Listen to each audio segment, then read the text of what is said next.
I didn't cry when the invitation arrived, not even when I saw reception seating NA stamped beside my name like a clerical error. But I nearly dropped it when I read his message. The best gift is your absence. You were never a good mother. My son, the boy I once held through fevers and heartbreaks, now a man rewriting me out of his life like I was a bad chapter in his biography. And just like that, I wasn't family anymore. I was the problem they planned around. All right, before we dive into this crazy story, do me a favor. Subscribe and tell us where you're watching from. The envelope looked like any other piece of mail. Off-white, unremarkable, with her name scribbled in a rushed hand she didn't recognize. No return address, no elegance, no warning. Janet hesitated at the kitchen counter, fingers curled around the cheap envelope. Her apartment was quiet, save for the hum of the refrigerator and the distant sound of kids playing outside. She tore the flap open with a dull blade and pulled out the card inside. Thick cardstock, dusty rose and gray. Elegant serif font that looked like it belonged in a bridal magazine. You are cordially invited to the wedding of Travis E. Whitmore and Nicole Grace Sullivan. October 8th, 5 p.m., the Rolling Pines Estate reception seating, N.A. Her eyes stopped there. Reception seating, N.A. No +1, no table, no meal, no place. It didn't even say regretfully declined or private reception, just N.A., as if her presence didn't fit into any known category. Like she'd been added to the list just to cross her off. She stood frozen in the middle of her small kitchen, heart thudding in slow, confused beats. The tile beneath her bare feet suddenly felt cold. Travis, her ex-fiancé, the man who used to leave notes on her windshield before work, the one who promised they'd name their daughter Harper someday. He was marrying Nicole, her former best friend, and this was how she found out the date was set? No call, no text. Just a 6x4 reminder that she had been erased. Janet pulled out her phone, fingers trembling. She stared at his name in her contacts for a long second before typing. Got the invitation. Is this a mistake? The 3 dots appeared, then vanished, reappeared. Then, no mistake. Nicole thought it would be polite. Polite. Like letting a stray dog know it wasn't welcome on the porch. Before she could type anything else, another notification slid across the screen. Nicole Sullivan, a DM. Her thumb hovered over it, dread rising in her throat. She opened it. The best gift you could give us is your absence. Don't make this harder than it needs to be. No emojis, no pleasantries, just the kind of message that made your stomach go hollow. Janet stared at it, the air around her thickening like smoke. It wasn't enough that they'd gutted her life. They wanted her silence, too. Her dignity. Her disappearance. She dropped her phone on the counter and sat down slowly, hands sliding into her lap. Her eyes blurred as she stared at the edge of the wedding card still resting beside the mail pile. She didn't cry. Not yet. But her chest ached with that heavy pressure that came before tears, when the body is bracing for a collapse it doesn't want to surrender to. A knock at the door startled her.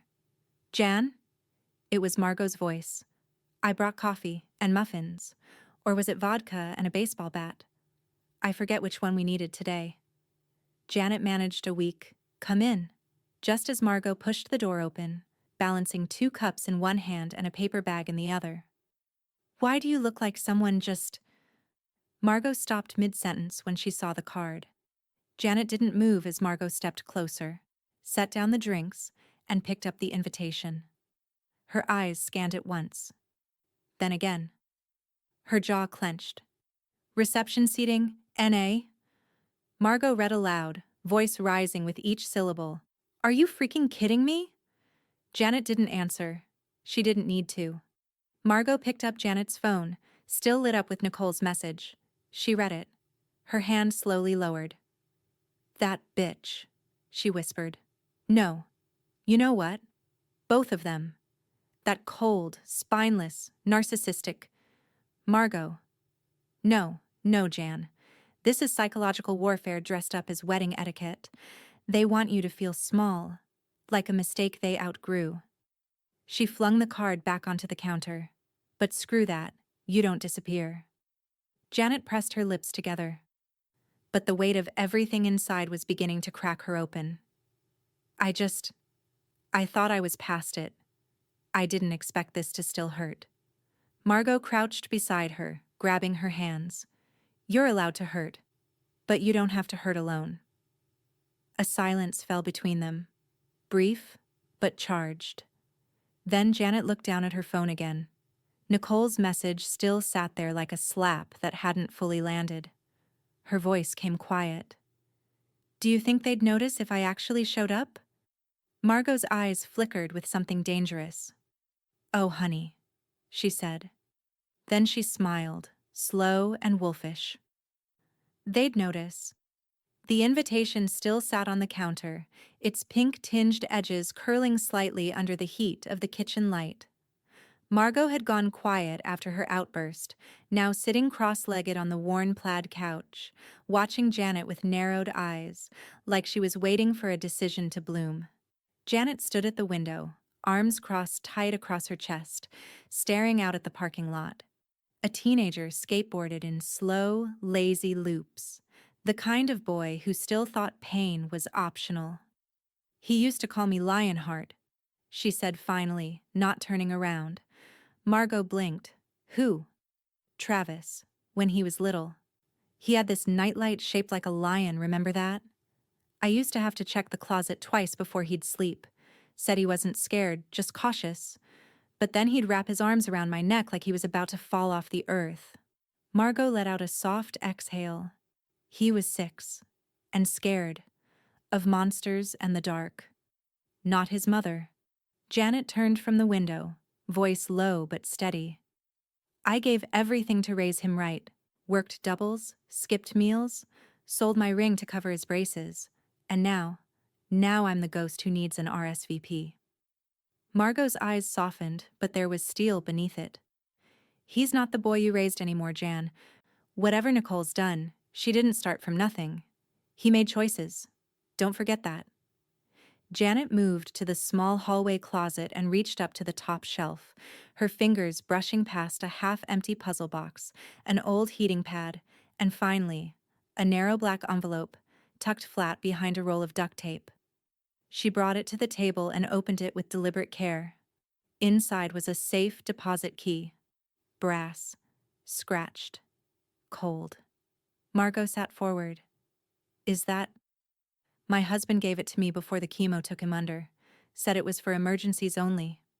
I never asked questions. I figured, if I ever needed it, I'd know. Janet didn't remember crying much at his funeral.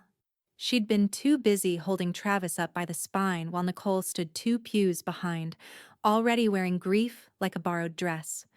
She grabbed her keys. You coming with me? Janet asked, half turned at the door.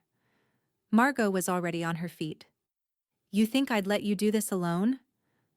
The bank sat across town in a strip of old buildings that hadn't seen a renovation since Bush Sr. The vault manager was polite and slow-moving, the kind of man who whispered instead of spoke and kept his tie perfectly centered even on Saturdays. Janet's hand trembled slightly as she slid the key into the box. It clicked open with a tired sigh, the metal lid lifting like a breath finally exhaled. Inside, neatly packed, property deeds, crisp blue savings bonds, and a single cream envelope sealed with wax. At the bottom, a stack of legal documents wrapped in a red ribbon. She pulled out the sealed letter first. To Janet, the handwriting said, My only true north. Her eyes welled before she even broke the seal, but she didn't open it, not yet. Instead, she unfolded the documents at the bottom. Margot leaned in. What is it? Janet scanned the pages quickly, her mouth parting as she took in the stamped notaries, the witness signatures, and the headline at the top. Irrevocable family trust transfer, full rights holder, Janet Elaine Whitmore. Her name, in bold, not Travis's, not co-owned, hers, alone. Margot let out a low whistle. Is this everything? Janet nodded slowly. The land, the cabin, the business shares. He left it all in my name. Travis doesn't even know this trust exists. Margot stared at her, slack-jawed. He has no idea what you've been sitting on while he parades around like you're nothing. Janet's hands trembled slightly as she retied the ribbon. He thought I'd roll over. Let him rewrite the story. Let her win. Margot's voice dropped. Jan, this changes everything. Janet looked down at the letter again. The wax seal glinted slightly under the fluorescent lights. Her husband's voice echoed in her memory. If they ever forget who you are, remind them. She tucked the envelope into her purse and closed the deposit box gently. As they stepped out into the parking lot, the afternoon sun split the sky in harsh golden beams. Margot pulled out her phone. What now? She asked. Janet slid on her sunglasses, jaw tight, spine straight. Now, she said. I remind my son exactly who raised him. The sanctuary smelled like beeswax and cedar, quiet holiness clinging to the air. Afternoon light streamed through the stained glass, casting fractured colors across the wooden pews. Janet stood just inside the doors, holding the wedding invitation like it might start bleeding. Pastor Carol looked up from arranging hymnals and paused when she saw her. Janet, she said gently, already reading something deep in her eyes. Come on in. Janet crossed the aisle slowly, heels tapping softly against the tile. She handed Carol the card without speaking. Carol scanned it, her lips tightening as she reached the line. Reception seating. A-N-A. She looked up, expression unreadable. You don't have to explain. Janet shook her head. I didn't come for sympathy. I needed to be somewhere quiet. Somewhere that doesn't lie to me. Carol folded the card and set it aside. Then you came to the right place. They sat together in the second pew, hands resting on the polished wood like old friends kneeling at a memory. Janet stared at the pulpit. How familiar it all felt, even after years of distance. She'd been here for Travis's baptism, his high school graduation prayer service, his father's funeral. She cleared her throat. I raised him in these pews. I taught him how to pray, how to show up, how to say thank you. Now he won't even look me in the eye. Carol's voice was soft but steady. Sometimes we sit closest to God when we're furthest from family. Janet's eyes flicked toward her. That's a nice sermon line. Carol met her gaze. It's not a sermon. It's the truth. They sat in silence again, the stained glass humming above them. I'm not here to start something, Janet said finally. I won't make a scene. I just need to be present. For me. For the girl who raised him with nothing but grit and a lunchbox full of peanut butter sandwiches. Carol gave a nod. Then she gently patted the pew beside her. Then sit beside me. Right here. Quiet, but seen. Janet smiled for the first time that day. A real one. On the day of the wedding, the air was unnaturally still, as if the world was holding its breath. Janet dressed in slate gray, a tailored wrap dress that brushed just past her knees. Understated, but unmistakable. She wore her late husband's watch, still ticking despite its age, and a pair of pearl studs Travis had once gifted her for Mother's Day when he was 12. Margot had offered to drive her, but Janet declined. This was a walk she had to take alone. She arrived 10 minutes before the service and slipped through the side doors of the church. The ushers didn't even look twice. No one expected the ghost to wear lipstick and heels. Pastor Carol was already in her place. When she saw Janet, she simply nodded and patted the seat next to her. Janet took it. 2 pews ahead, Travis stood stiffly at the altar, eyes fixed forward. Nicole adjusted her veil, lips tight, whispering something sharp to the bridesmaid behind her. Then, as if on cue, Nicole turned and saw her. Her eyes locked on Janet like a spotlight. Her lips parted, and for a second, she looked like a woman who'd seen something crawl out of the grave. She leaned toward Travis, whispering urgently. He didn't move. Nicole's gaze snapped back, fire smoldering behind it. Then, lips curling, she mouthed across the room. I told you to disappear. Janet didn't flinch. She met her stare with something colder, quieter, a kind of defiance that didn't need to shout. Travis still wouldn't look at her. The music began. The guests rose. Nicole turned, smiling wide for the crowd, but her hands trembled as she clutched her bouquet. Janet sat tall beside Pastor Carol, unmoved by the performance unfolding before her. As the bride made her way down the aisle, Janet leaned just slightly toward Carol and whispered, "Let her see me. Let him feel it." Carol didn't answer. She just reached over and gave Janet's hand the lightest squeeze. The ceremony began, but the storm hadn't started yet. Janet stepped out of the church like a woman untouched by fire. The sky had dimmed, washed in late afternoon gold. Bells rang faintly behind her as the doors closed, muffling the applause. The ceremony was over. The crowd would head to the reception, sip from crystal, toast the couple, forget what they did to the woman who made it all possible. She didn't cry. Not once. The engine of her car purred to life with a familiar, comforting hum. She backed out of the lot with steady hands, her grip on the wheel unshaking.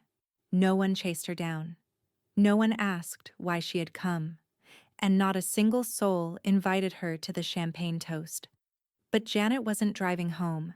The sun rode low by the time she reached the gated complex that overlooked the river.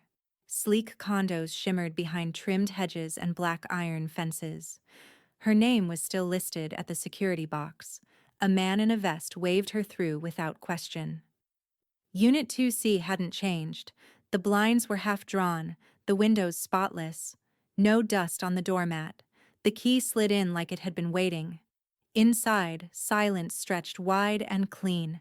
She slipped off her shoes at the threshold, then stepped onto the cool tile floors. Every surface gleamed. The kitchen counters were bare, the fridge stocked with bottled water and neatly stacked takeout containers. The condo felt like a museum of restraint. She walked straight to the locked cabinet in the study and pulled open the drawer that held the original trust binder. Her fingers moved fast, familiar now with every page. She flipped to the line that mattered most. No successor trustee designated beyond Janet Elaine Whitmore. No caveats, no inheritance schedule, no automatic handoff, no clause for marriage or kin. She sat at the desk and turned to the last tab, the estate ledger.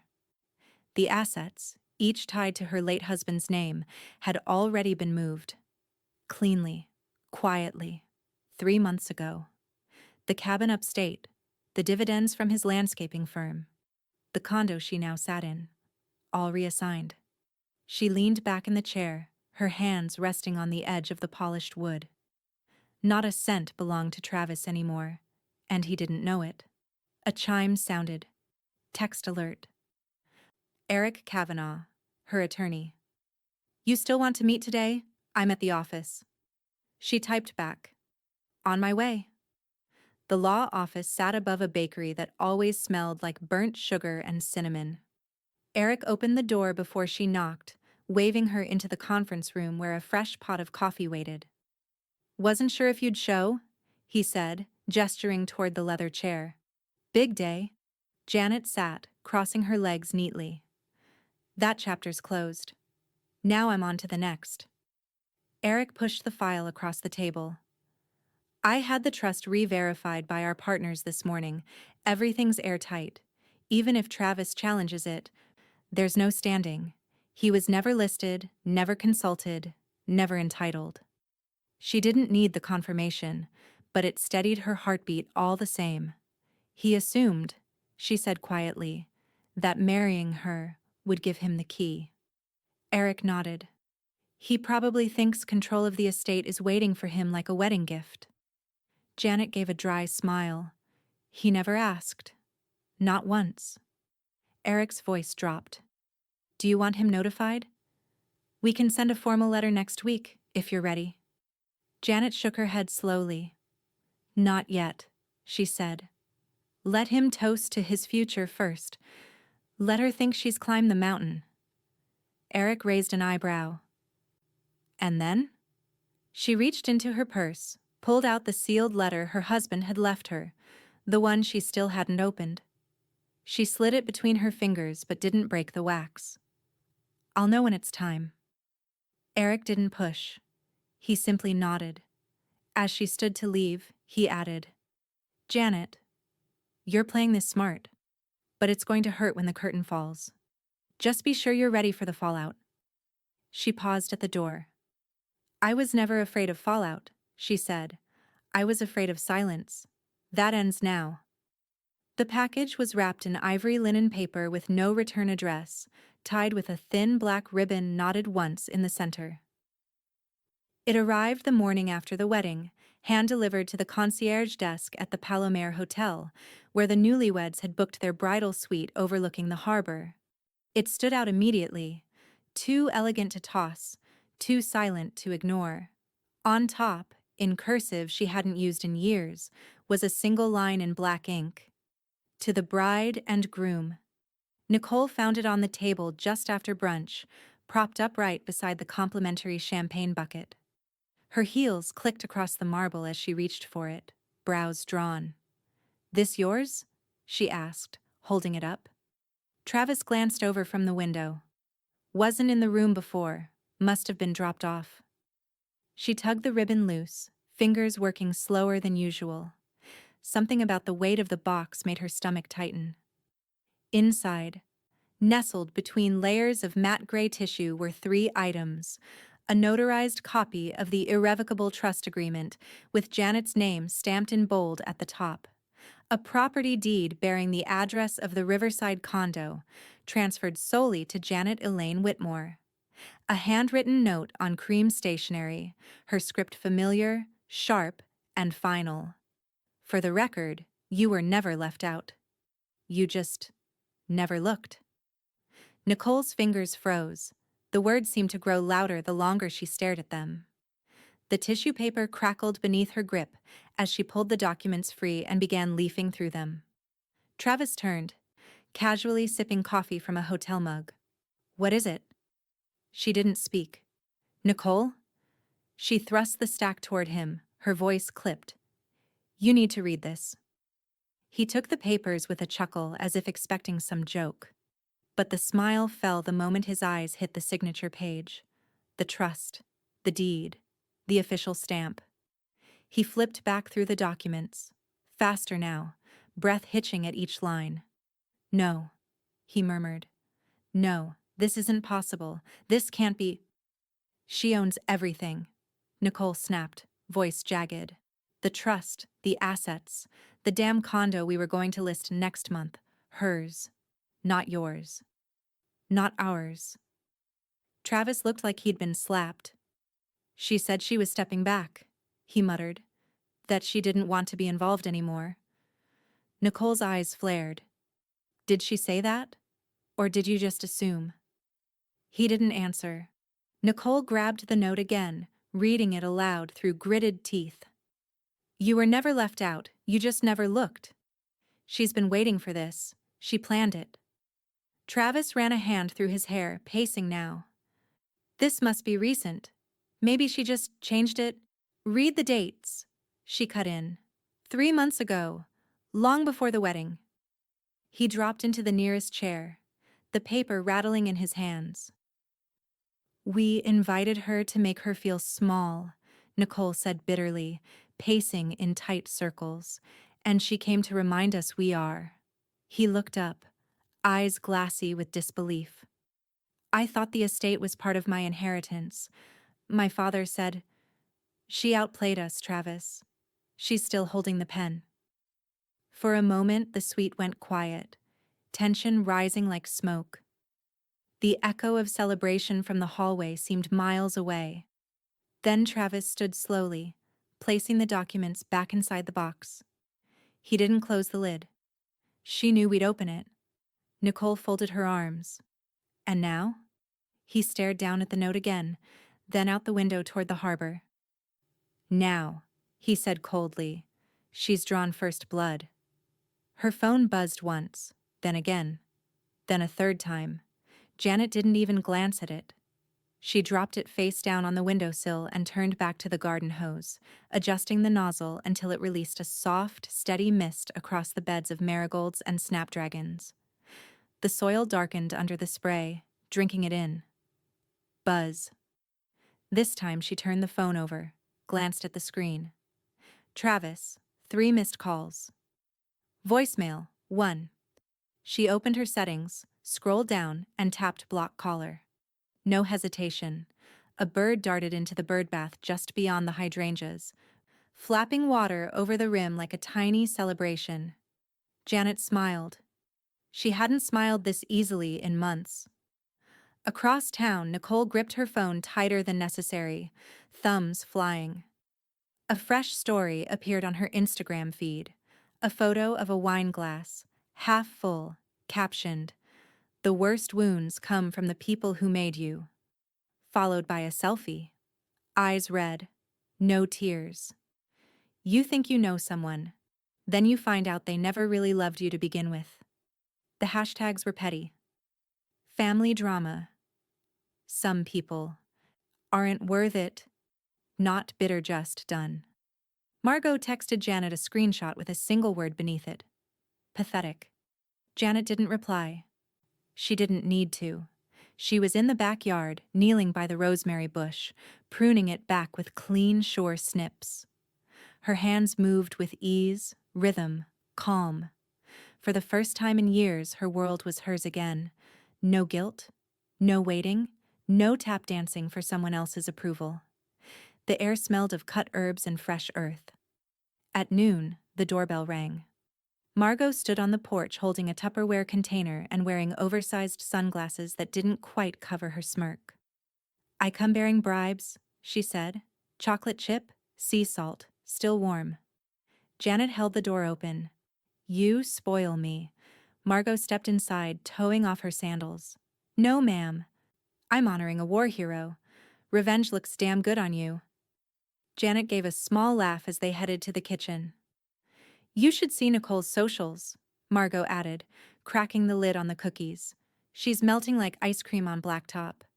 Meanwhile, you're over here playing the long game like a Bond villain with better hair." Janet arched an eyebrow. "What does that make you?" Margot grinned, the sassy sidekick with great snacks. They both laughed, and for a long minute it was just 2 women in a sunlit kitchen, wrapped in warmth and butter, and the quiet satisfaction of not being the one to flinch first. That Sunday, Pastor Carol's bulletin ran a full spread on the power of quiet impact. It included a black and white photo of Janet with a group of preschoolers in Halloween costumes, standing under the banner of Little Pines Daycare, the nonprofit she founded 10 years ago in the church basement. Janet Whitmore has spent the better part of 2 decades shaping young minds with patience and heart. We honor her commitment to this community and the legacy she continues to build. By Tuesday, 3 emails had come in, former students now in college, parents who still remembered her warm greetings at morning drop-off, a retired principal asking if she'd speak at a mentorship panel in October. Margot read the bulletin over coffee and nearly choked. "They just handed you a sainthood application," she said. Janet set down her cup. "It's not sainthood, it's clarity. I finally stopped shrinking to make other people feel taller." Buzz. Her phone lit up again on the counter, but this time it wasn't Travis. Unknown number. Then, voicemail. 1. She let it ring out. Then tapped play. A woman's voice. Soft, hesitant, familiar. "Hi. Mrs. Whitmore. I don't know if you remember me. It's Jenna Lively, Nicole's old roommate from OSU. I don't want to cause problems. But I think there's something you should know. About them." About what happened before the wedding. Pause. I wasn't sure I should say anything, but I saw the bulletin, and I remembered who you were, and who they're not. The message ended. Janet stared at the screen, heartbeat calm, breath even. But the war she thought she'd already won had just peeled back a second layer. The knock came hard and fast, 3 sharp bangs on the front door like someone trying to break rhythm and nerves in the same breath. Janet didn't flinch. She was already pouring tea. Outside, the sky hung low with gray weight, the kind that promised rain without delivering. The storm had already arrived, just not the kind forecasted by weather apps. Another knock. Janet opened the door to find Nicole, lip gloss smudged, jaw tight, eyes already loading ammunition. She didn't wait for an invitation. "You think this is noble?" Nicole hissed, stepping inside like she owned the air. "You think this little stunt makes you righteous?" Janet didn't answer. She returned to the kitchen and placed the teacup gently on the counter, letting the steam rise between them like a curtain. "This isn't justice," Nicole continued, voice rising. "It's punishment. And for what? Loving someone you clearly gave up on years ago?" Janet met her gaze, tone level. "I gave him a life. You gave him a spotlight. We're not the same." Nicole scoffed. "You're bitter. You're jealous. You're using a dead man's trust fund to stay relevant." Janet leaned forward, voice calm and cutting. "No, Nicole. You erased me before I ever fought back." That froze her. Just long enough. "I was quiet while you took my seat at the holidays, while he stopped calling, while you turned every memory into a weapon," Janet said. "You wanted me invisible, but you didn't think I'd show up with ink and proof." Nicole stepped closer, the edge of her boot catching on the rug. "This money was meant for Travis, for our future, not for some widow to hoard in an empty condo." Janet tilted her head slightly. "And yet, you never asked what it was built on. You just assumed it was yours." Nicole's hands trembled as she reached into her bag and pulled out a crumpled printout. "The trust document. Then change it. Reassign it. You still have control." Janet pulled open a drawer, removed the original, and slid it across the counter. "Section 8, she said simply. Nicole scanned it. Her lips moved silently. Then, "Trust may not be amended, transferred, or reassigned to any dependent, direct or marital, by clause or petition." She blinked, slow. The paper crinkled as her fingers tightened. "You planned this," Nicole whispered. "You waited until we were married to drop the hammer." "I waited until you declared war with a wedding invitation and a seating chart," Janet replied. Nicole's expression shifted. Less fire, more calculation. "Fine, keep the money. But if you think this won't hit the public, if you think you're untouchable, think again." Janet's lips curled into something that wasn't quite a smile. "Then go public. Show them how you chased a legacy that was never yours and called it entitlement." Nicole's face flushed crimson. She backed toward the door but stopped halfway, voice shaking now. "People don't like women like you, Janet. They like women who forgive." Janet took a slow breath. "Then they'll have to settle for a woman who remembers?" Nicole turned sharply, heels clicking across hardwood, fury crackling behind her. She yanked open the door and froze. Margot stood at the base of the stairwell, leaning casually against the railing, phone in hand. The red recording dot blinked like a heartbeat. "Hope you smiled for the camera," Margot said, lifting one brow. "Your PR team's gonna have a field day." Nicole's mouth opened, then snapped shut. She stormed out without another word, her car tires screeching as she peeled from the curb. Janet leaned against the doorframe, arms crossed, watching the taillights disappear. Margot walked inside, casually flipping her phone to silent. "You good?" she asked. Janet nodded. She blinked first. Margot smirked. "Let's make sure she knows it." The manila envelope arrived on Janet's doorstep 2 weeks after Nicole's meltdown. No return address, just a printed sticker. Whitmore. V. Whitmore. She didn't open it right away. She carried it inside, set it on the dining table next to a vase of fresh sunflowers, and let it sit for an hour while she scrubbed her stovetop and rearranged her spice rack. When she finally sliced it open, she read the first line out loud, flatly. Petition to declare trustee, unfit for independent management of estate. She blinked, then exhaled once, deep and measured. Across town, Eric Kavanaugh's phone lit up just after 8 a.m. He answered on the first ring. "I assume you've read it," he said. Janet didn't bother with pleasantries. "They're coming for the trust. On what grounds?" "Claiming mental unfitness. Travis is the petitioner. Nicole's name's not on it." "Smart move. For now." Janet's voice sharpened. "He's going to weaponize my age and grief." Eric was already opening files. "Let him try. We'll file a motion to dismiss within 48 hours. You'll need a current psych eval and a clean doctor's letter. I'll prep the rest." The exam took less than an hour.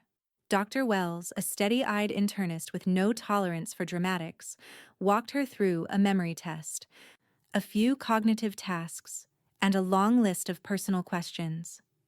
At the end, he tapped his pen twice and handed her a folded letter. "You're not only of sound mind," he said. "You're sharper than half my staff. Take this and bury them." Eric met her on the courthouse steps.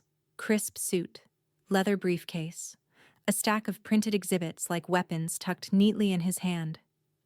"I'd say, don't worry," he said, "but I know better than to insult you." Janet gave a dry smile. "Let's just get it over with." Inside the courtroom, the tension crackled the second they walked in. Travis sat at the petitioner's table, hair gelled, jaw tight, not once looking at his mother. His attorney, mid-30s, overpriced watch, smug energy, whispered something into his ear that made him nod once without blinking. Nicole was in the row behind him, dressed in soft beige and a pearl necklace. The color drained from her face when Janet entered. She didn't make eye contact. Judge Leland, a no-nonsense woman with a clipped voice and a schedule to keep, called the case to order. Eric stood first. "Your Honor, this motion is without merit, filed under pretense, and intended purely to coerce the respondent into relinquishing lawful control of a trust her late husband established and notarized over 5 years ago." Travis's attorney launched into a rebuttal filled with buzzwords: emotional trauma, delayed grief response, signs of dissociation, financial mismanagement. When it was Janet's turn, she stood slowly, handed the clerk a sealed letter, and said nothing as it was passed to the judge. Leland opened it, read it, then glanced over her glasses. "This is from Dr. Wells?" "Yes, Your Honor," Janet replied. "Licensed, current, dated last week. No signs of cognitive decline, impairment, or instability." She turned to Travis's table. "Counselor, do you have any medical evidence to dispute this?" The attorney stammered. We intend to request a court-ordered evaluation." Judge Leland's gaze hardened. "Based on what symptoms?" Silence. Nicole sniffled in the back row, her eyes glassy. A single tear rolled down her cheek, slow and deliberate. It didn't land. Leland's gavel tapped once. "Petition denied. Case dismissed with prejudice. Mr. Whitmore, unless you have cause to refile with valid supporting documents, this matter is legally resolved." Travis's shoulders sank. Janet didn't move. Nicole bolted from the room first, whispering harshly into her phone. Travis followed a beat later, his stride stiff and desperate. Janet remained seated until the courtroom emptied. Eric leaned over. "That went faster than expected." She stood, adjusting her coat. "That's what happens when your son forgets who raised a fighter." The story hit local media 2 days later. It wasn't front-page material, But the headline floated across community sites and courthouse trackers. Son sues mother over wedding inheritance. Judge sides with matriarch. The article included a stock photo of the courthouse and a single sentence that made Margot cackle over her morning coffee. Attempts to paint the trustee as unfit were dismissed within minutes after medical records confirmed full competency. Margot sent Janet the link with the caption, "Call me when the Lifetime movie drops." Janet didn't respond. She was already on the phone. With someone else. "Jenna?" she asked when the voice on the other end picked up. A pause. "Hi," Jenna said, surprised. "I wasn't sure you'd call." Janet's voice was steady. "You said you had something to tell me about what happened before the wedding." Jenna hesitated. Then, "Are you sitting down?" The check wasn't flashy. No giant cardboard novelty. No press conference. Just a simple wire transfer, followed by a hand-delivered envelope to the board of the church preschool. Inside was a note on ivory stationery, "For the children whose futures begin here. In memory of every mother who gave until she vanished." Signed, Janet Elaine Whitmore. The next morning, Pastor Carroll announced the gift during service, not with theatrics, but with reverence. "The donation," she told the modest congregation, "will expand the current building into a full-service learning center. 2 new classrooms, a sensory garden, aftercare, meals for single mothers working double shifts." Murmurs filled the pews, not of gossip, of awe. 1 week later, a wooden sign went up over the arched gate of the play yard, "The Bellamy Children's Garden." In honor of mothers who gave everything. Carol didn't ask if Janet wanted her name on it. Janet didn't need her name on it. Volunteers showed up before the ink was dry. Mothers Janet hadn't seen in over a decade pulled up in minivans and SUVs, some with teenagers in tow. One brought a tin of lemon bars and left it on the front steps with a handwritten note. "Thank you for remembering us when we thought we'd been forgotten." Another mother, Marta, who once worked 3 jobs while Janet taught her toddler how to count, stood barefoot in the dirt patch where the new garden would grow. "I used to cry in the bathroom during drop-off," she said softly. "You hugged me every time. I didn't think anyone noticed." Janet knelt beside her, pressing her hand into the soil. "We saw everything, Marta. Every bruise, every breakdown, every miracle. That's why we build again." Margot arrived mid-afternoon.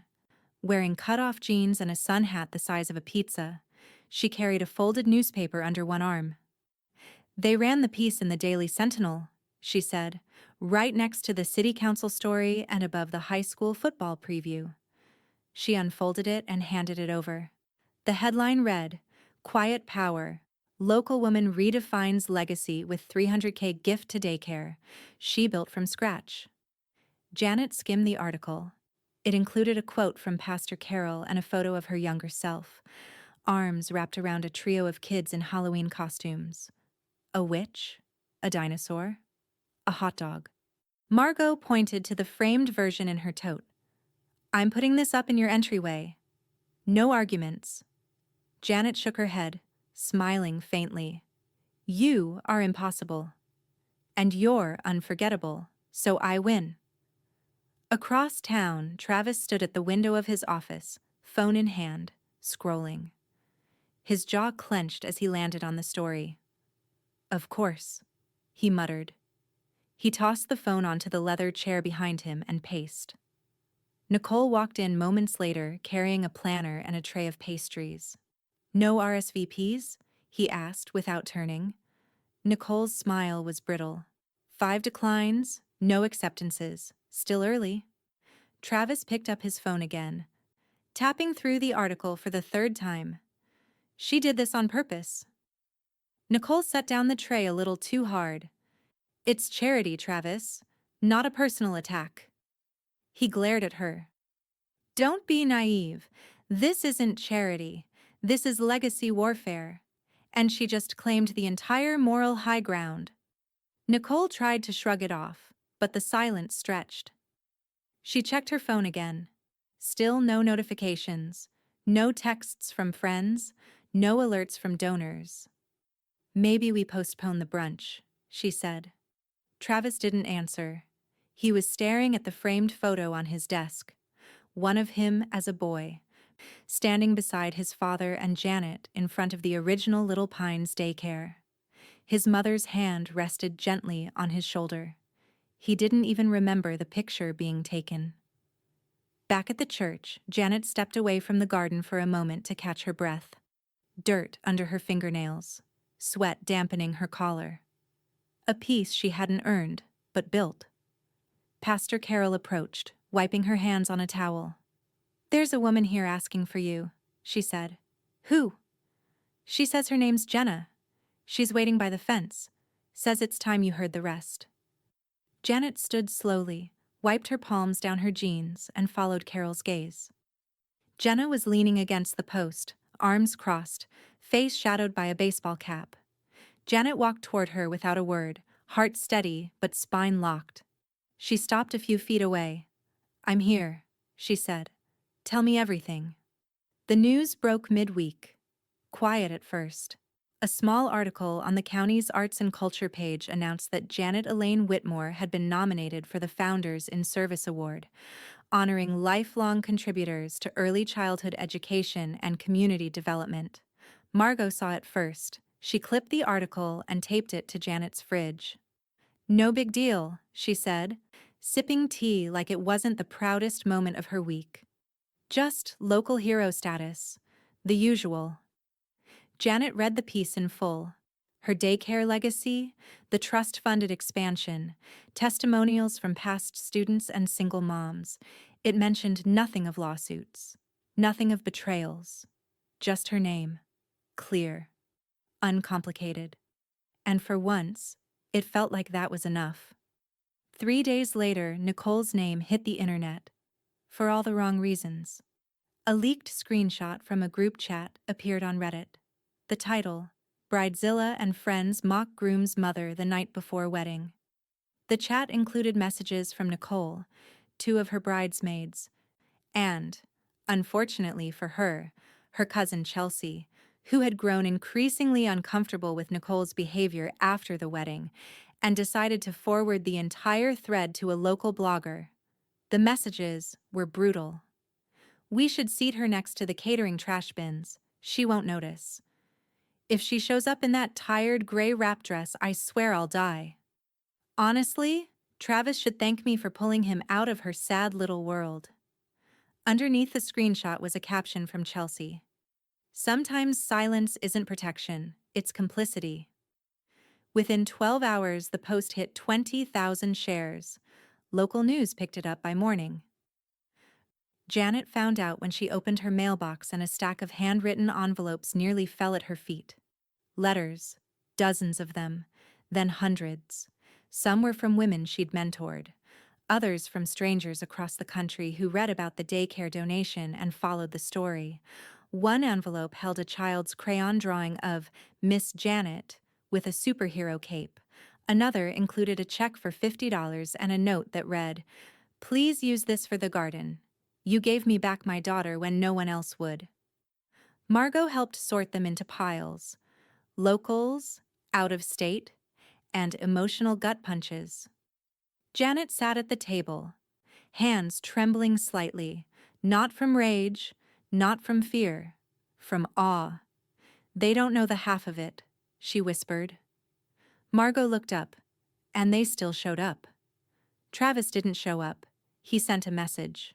Well, not directly.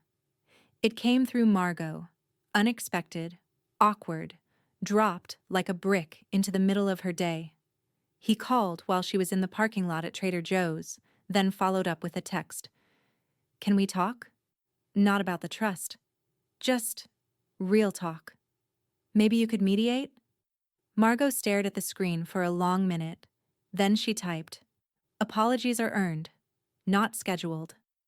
She never hit send so hard in her life. When she told Janet, her voice dropped. "He's spiraling, Jan. Whatever power Nicole had over him, it's slipping. But that doesn't mean you owe him anything." Janet nodded once. He wants a shortcut to redemption. That doesn't exist. That weekend, the garden bloomed wide under a sky scraped clean by wind. Bees hovered over milkweed and children's laughter echoed between the flower beds. Janet walked alone to the center path, carrying a bronze plaque under her arm and a small toolkit tucked beneath her jacket. She found the bench beneath the mulberry tree, the one she and her husband used to sit on after Sunday cleanup. The old bench had weathered, wood gone soft from time and storms, but it still stood. She knelt slowly, her knees pressing into the earth, and screwed the plaque into place. It read, "In memory of Thomas Bellamy, Whitmore builder of gardens, father of one, husband of a fighter." She brushed away a fleck of dirt from the last word. Not widow, not trustee, not defender. Fighter. A bird landed on the armrest beside her. She stayed still. For the first time in years, there was nothing left to defend, just something to protect. Her name, his memory, the life she rebuilt from ashes.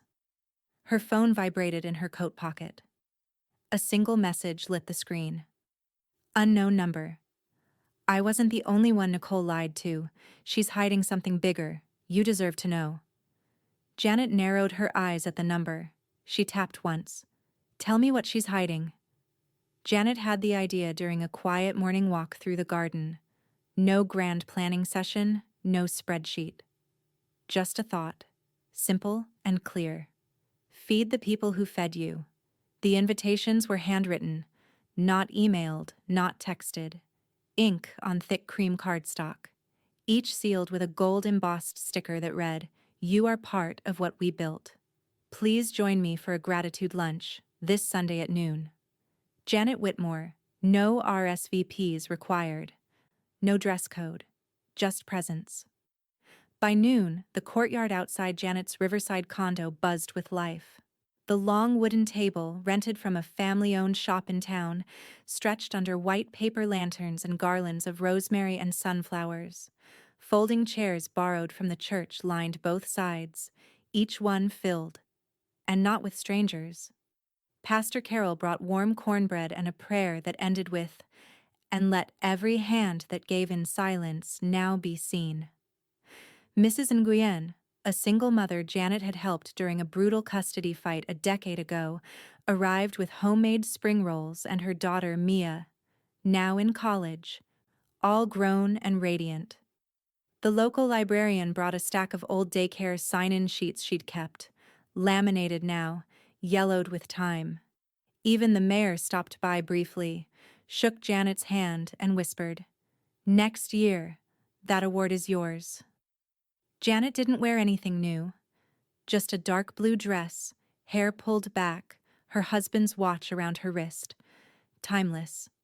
She moved through the garden like a host welcoming friends home.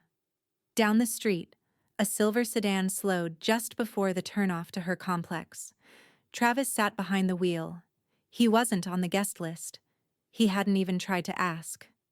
But he parked anyway, just far enough to stay hidden. And watched. From his spot, he could see children weaving between chairs, people laughing, napkins catching in the wind. Janet stood at the head of the table, gesturing gently, smiling without needing to pose. She wasn't just present. She was surrounded. He didn't stay long. On the other side of town, Nicole adjusted a vase of white tulips on her own table, her sixth time rearranging it. The brunch had been scheduled weeks ago, sent to the same circles, with custom evites and calligraphed menus. Her captioned Instagram promo, "Restoring connection, one mimosa at a time," still hadn't cracked 50 likes. The egg sat untouched. The glasses caught the light, but no one showed. Not a single seat was taken. The silence in the dining room had weight. She sat alone, scrolling through tagged photos of Janet's gathering. The laughter, the table, the sunlight. She didn't throw her phone this time. She just turned it face down and stared at her reflection in the glass pitcher. Back at the condo, Janet tapped her water glass gently. The sound carried. Voices fell quiet. The breeze softened. Every eye turned to her. She stood. "I've spent a lot of time," she began, "wondering what defines family." A pause. Blood? Marriage? Proximity? I used to think the answer was simple. It's not. Around the table, heads nodded. I've watched people walk away from me like I was furniture. Convenient only when needed. Silent when they succeeded. But look at this table. She gestured with her hand, open, generous. Family is who lets you sit down. Who sees you tired and hands you bread. Who remembers who you were before the loss. The silence was full now. Not empty, not awkward. Just listening. She smiled. You didn't have to come, but you did. And because of that, we raised $15,000 today for low-income children in our county. A small wave of applause swept through the courtyard. Janet raised her glass. To the families we make, and to the ones we fight for.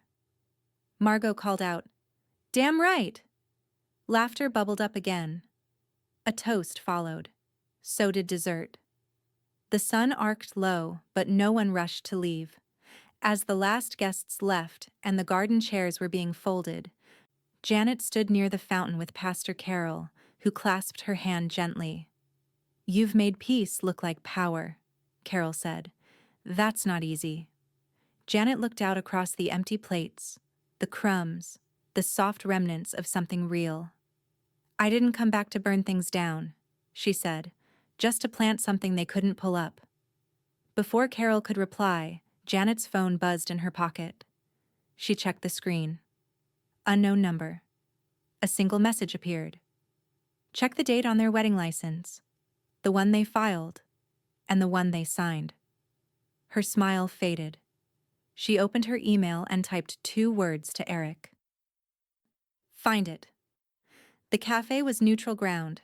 Janet had chosen it deliberately. Not the church, not her condo, not anywhere laced with memories. Just a small corner cafe on Pine Street. The kind of place where strangers sipped black coffee and didn't ask questions. She arrived 10 minutes early. The table she picked faced the window. Sunlight poured through it, hitting the back of her hand like a soft warning. She stirred honey into her tea without really tasting it, watching the door. At 12:13, Travis walked in. He didn't look like the man from the wedding. He looked older, like something had caved in beneath his eyes. He spotted her, hesitated, then crossed the room without ordering anything. "Hi," he said. Janet nodded. "You're late." He sat across from her and folded his hands in front of him, fingers interlaced too tightly. "I almost didn't come," he admitted. "You didn't have to," she said, calm. A beat passed. He looked out the window as if someone might rescue him from the inside of this moment. Then he turned back. "I've been thinking," he said, his voice gravel-soft, "about everything. The trust. Nicole. The way I handled it." Still, she didn't respond. "I let her talk me into things I shouldn't have," he added. "She said you were controlling. That you'd never let go. That the only way to move forward was to cut ties." He paused, waiting for something in Janet's face to shift. It didn't. "I was wrong," he said. "I was weak." Janet finally set her cup down. The ceramic touched the saucer with a whisper. "I raised you to know your own mind," she said, "to question loyalty when it asks for cruelty. You weren't weak, Travis. You were willing." His eyes reddened. He blinked hard, once, then looked down at the table. "She said you hated me," he whispered, "that you were holding the trust over me as payback." Janet's voice was quiet. "Nicole talks in weapons. You believed her because it was easier than believing the truth." He didn't deny it. A long silence sat between them, full of old birthdays, missed phone calls, and that gray wrap dress no one complimented. "I don't know how to fix it," he said eventually. "Everything feels broken, You can't fix what you won't name. He looked up. Janet leaned slightly forward, not aggressive, just present. You want to talk about rebuilding? Start by calling what you did what it was. You let someone try to erase me, and you didn't stop it. He opened his mouth, closed it, then quietly asked, "Can we still be family?" Janet took a breath. Her hands remained folded in her lap. Family isn't just a noun, Travis. It's a verb. It's what you choose when no one's watching. And until you're ready to admit what you allowed, what you benefited from, this is what family looks like. Two people on opposite sides of a table, talking around a wound. He stood too quickly. His chair scraped the floor. I didn't come here to be humiliated. Janet tilted her head. No, you came here hoping I'd make it easier. His chest rose and fell once, then again. He grabbed his keys and turned without a word. As he pushed the door open, sunlight spilled across the floor. For a moment, his silhouette cut cleanly across the cafe like an afterimage of someone she used to know. He left. She didn't watch him go. Instead, Janet turned her gaze back to her tea. It had gone cold, but she lifted the cup anyway, sipping slowly as the door shut behind him. The barista approached a moment later, clearing a nearby table. Is everything all right, ma'am? He asked gently. Janet looked up, met the young man's eyes, and smiled. It will be. That night she sat on her porch with Margot, legs curled beneath her, a quilt across both their laps. The stars blinked low, stubborn and clear. Did you get what you needed? Margot asked. No, Janet said, but I got what I expected. Margot passed her the last brownie from the tray. If I had $1 for every man who called his betrayal a misunderstanding, Janet took a bite, you'd finally retire. Margot nudged her with a grin, but the smile faded as Janet's phone buzzed again. Another unknown number. This time, a document came through. A marriage license, dated 3 days after the ceremony. Stamped. Late filing. Post-dated. Witness signature altered. Below it, one sentence. Nicole forged the witness line to backdate the license. Ask Eric what that means legally. Janet turned the screen toward Margot. Margot's eyes widened. That can't be legal. It's not, Janet said. Then her expression hardened. And it means this marriage isn't just built on lies. It might not be real at all. The courthouse smelled of lemon cleaner and old carpet, a place that had seen too many beginnings dressed as endings. Nicole sat stiff-backed at the petitioner's table, hands clasped so tightly the skin around her knuckles blanched. She wore pearl earrings and a tailored cream blazer, as though appearance might still be her currency. Across from her, Travis leaned forward, palms flat on the table, brow furrowed not in sorrow, but shame. The judge's voice was clipped. Mrs. Whitmore, please clarify your claim. You are requesting half of the marital assets, including a portion of the estate held in trust by your husband's mother? Nicole nodded. That's correct. The estate was considered part of our shared future. He was promised it. That promise was never legally formalized, the judge interrupted. Nicole opened her mouth, then closed it. Travis didn't look at her. When asked to confirm whether he had access to the trust, his voice was almost inaudible. No, I don't. Has your mother, Mrs. Janet Elaine Whitmore, ever given you financial control or future designation within said trust? No, he said again. Nicole turned sharply, her expression cracked. Not grief, not anger, just disbelief, raw and wide-eyed. You told me. The judge raised a hand. This isn't a conversation, it's a hearing. Mrs. Whitmore, your request is denied. The trust is independent, legally verified, and not marital property. By the time court adjourned, Nicole had lost more than her case. The prenup kicked in. The condo was never hers.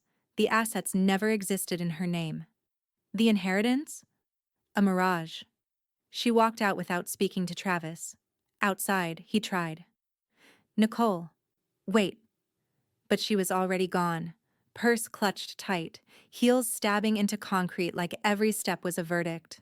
That evening, Janet sat at her desk with a legal pad in front of her. Her pen moved slowly, deliberately, signing the final page of her amended will. Eric sat across from her. "You're sure? No clause for Travis?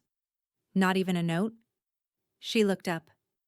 "The trust has already been tested. My will doesn't need to be." He nodded, slid the document into a folder, and stood. "I'll file it in the morning." She didn't say thank you. He didn't need it. The next day, Pastor Carroll stopped by the garden. The fall air had turned crisp, biting gently at the skin. The marigolds were fading, but the rosemary still stood tall. Carroll placed a small paper-wrapped bundle in Janet's hands. "Lavender tea from the retreat committee. They want you to be our closing speaker next month." Janet smiled softly. "I'm honored. But no." Carroll blinked. "You're sure? You're the reason half of them even signed up." "Then let them speak for themselves," Janet said. "This story isn't about me anymore." Carol nodded, holding her gaze. "That's exactly why it should be."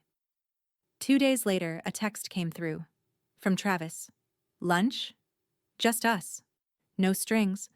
She stared at the message. The bubble hovered below it, waiting for her reply. She typed, paused, then deleted every word. Instead, she opened her photo gallery, found the picture of the bench under the mulberry tree, the plaque gleaming. She forwarded it without commentary. A minute later, he responded, "You chose your legacy." She didn't reply. She just closed her phone and stepped back into the garden, where real things still grew. That night, an email landed in her inbox. Subject line, wedding license. Update. Attached, a PDF, a sworn affidavit from the county clerk. Marriage license was filed late. Witness signature does not match official records. Further investigation recommended. Janet sat still. Her phone buzzed again. From Jenna. "If you're ready to know what really happened that night, I'll meet you tomorrow. At the Bellamy Garden. Alone." The condo sold in 6 days. No bidding war. No dramatic farewells. Janet signed the papers at Eric's office, slid the keys across the desk, and walked out without looking back. It had never really been home. It had always been a placeholder. The wire transfer landed in her account on a Thursday morning. By noon, she had already transferred the bulk of it into a newly formed nonprofit. The articles of incorporation signed and notarized under one name, Quiet Roots Foundation. The mission was clear: build a franchise of early learning centers designed by and for women who'd raised everything alone. Within weeks, the first renderings were approved. Margot stood at the kitchen counter in Janet's condo, flipping through architectural sketches with a half-eaten scone in one hand. 2 floors, she said, mouth half full. Natural light, therapy rooms, outdoor play space. You know this is going to make half the county's schools look like holding pens, right? Janet smiled without looking up from the paperwork. That's the point. By the end of fall, 3 locations had been secured. 1 downtown, 1 in a neighboring suburb, and 1, strategically, deliberately, in Travis's neighborhood. He found out the morning they broke ground, drove past the empty lot, now cordoned off with banners reading, "Quiet Roots," a space for growth, for mothers, for good. His car slowed, then stopped. He stared through the windshield at the bright logo, the silhouette of a tree wrapped around a woman cradling a child. He didn't get out. Inside the main office of Quiet Roots HQ, Margot kicked off her heels and propped them on the corner of her desk. The plaque beside her door read, "Chief Operating Officer." "I still feel like I should be wearing a cape," she muttered. Pastor Carroll entered a few minutes later, holding a stack of board meeting agendas. Her name now lived on every boardroom document. strategic advisor. You always had one, Carol said. It just looked like sarcasm and sandals. They both laughed. In the front lobby, parents were already lining up to tour the pilot location. Softwood floors, beanbag reading nooks, murals of single mothers and teachers holding roots that turned into rivers. One wall held a dedication. To the women who built futures in silence. We see you now.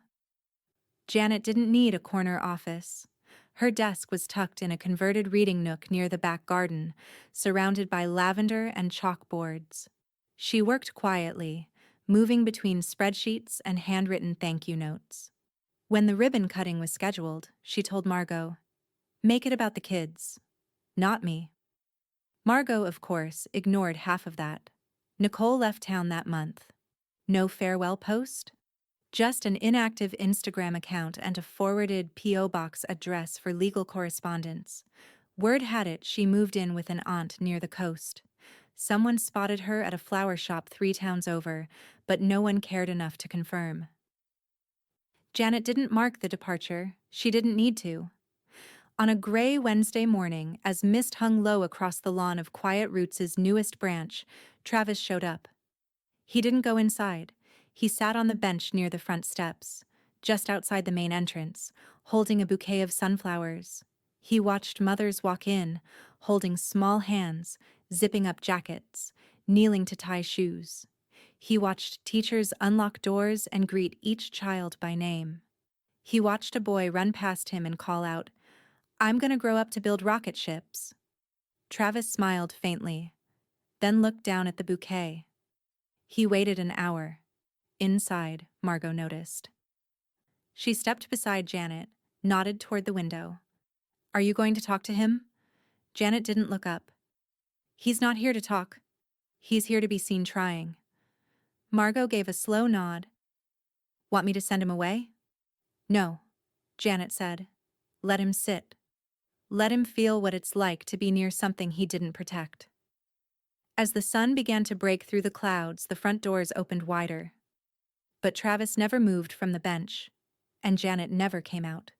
The empire had already been built, just not by him. The magazine landed on Janet's porch folded in half concealed under a pile of grocery coupons. She might have missed it entirely if not for Margot's text 5 minutes later. Page 32. No skipping ahead. Janet flipped through casually, tea in hand, until the header stopped her cold. Minnesota Women of Impact, the quiet legacy of Janet Whitmore. A photo filled the top half of the spread, her in the Bellamy garden, sun on her cheek, a child's crayon drawing in her lap. The article opened with a single sentence. They tried to write her out, but she rewrote the whole ending. Below that, quotes from community leaders, parents, even a former student now studying early education at the state university. One paragraph called Quiet Roots, a blueprint for restorative infrastructure. Another simply called her the kind of woman every town needs but rarely deserves. Janet closed the magazine slowly and placed it on the counter beside a bowl of lemons. She didn't cry. She didn't grin. She just breathed. Deep, steady, like someone finally allowed to take up space. The centers thrived, each one distinct in aesthetic, but identical in purpose. Long waitlists formed within months. Parents whispered about how their kids came home knowing how to plant mint or regulate their own emotions. A mural in the main hallway of the flagship location depicted a line of women holding hands across a blooming field. No faces, just silhouettes. At the center, one figure stood a bit taller. Underneath, "You don't have to be loud to lead." On a Sunday afternoon in early spring, Janet walked the river trail that looped just beyond the edge of the Quiet Roots garden. The path was mostly empty. Just her, the wind, and the soft hush of water tracing its usual route. She wore her late husband's flannel, the sleeves still too long, the scent still faint. She passed the playground fence, listening to the rise and fall of young voices. One child laughed so hard it turned into a hiccup. Another shouted, "Look at me! I'm faster than the wind." Then, a small figure broke from the group. A girl no older than 5, barreling down the hill with untied shoes and fierce determination. She ran straight to Janet. "Miss Janet!" she cried, wrapping her arms around her knees. Janet knelt instinctively, heart thudding. The girl pulled back just enough to say, "I like your voice. It's soft like blankets." Janet's throat tightened. She nodded once. "Thank you, sweetheart." Then the child took off again, returning to her game as if nothing seismic had just passed between them. Janet stood still for a long time. She wiped one tear from her cheek, then walked on. Back home, Margot sat on the porch steps with a bottle of sparkling cider and a chipped mug. She offered both without words. Janet sat beside her. "Do you remember what he used to call me?" Janet asked suddenly, "when things got bad." Margot nodded. "The bad mother." Janet looked out across the quiet lawn. "He needed me to be the villain so his version made sense." "And now?" Margot asked. Janet smiled faintly. "Now I'm what holds the story up."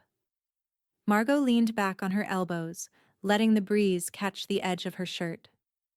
"Your silence," she said, "was your storm." Janet didn't answer.